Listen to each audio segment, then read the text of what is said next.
Today, Governor Roy Cooper was in Concord to make his case for more childcare funding statewide.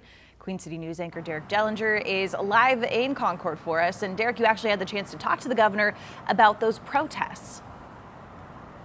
Yes, and he did not comment on the arrests that came from that protest, but he did say that the protest is, in his words, indicative of the need for more money that just has not come in just yet.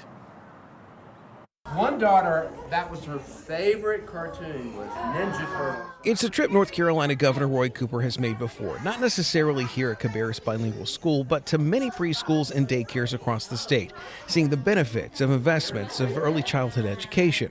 But this visit is coming with a little bit of haste, because places like Cabarrus Bilingual could be days away from losing some important funding that keeps many of their programs in operation. That will be detrimental to really the heartbeat of what is coming for these kids, who is their future. Aurora Swain was with the governor Thursday as he made his visit to the preschool.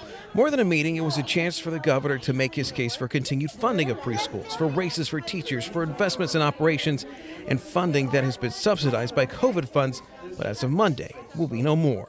We are at a critical juncture in our state. We are in an emergency situation. A situation that led to protests at the General Assembly in Raleigh on Wednesday. Those wanting more money for child care centers going so far as to be trespassed after refusing to leave. Wednesday, the State House passed a bill that would set aside $67 million to continue funding through September while the state budget is being finalized. Governor Cooper has proposed a $765 million investment in child care, saying the state can't be first in business and be last in education. If the legislature would adopt the proposal that I had made in my budget, this would allow these facilities to be able to pay their teachers more. It would allow them to lower costs to the parents. Cabarrus Bilingual teaches both English and Spanish to children here. Their mission is helping put children in Spanish and English-speaking households on a level playing field for public schools, something parents themselves say is invaluable these days. My children's ages range from 5 to 12, and with two of my daughters being a part of AIG and the Spanish Immersion Program in Cabarrus County schools today. Cabarrus Bilingual says without that funding, the services offered could be dramatically reduced not only for the students, but for those teaching the kids, too. We have a teacher that is from Pakistan. We also have a teacher in our other location that is in the spectrum of autism.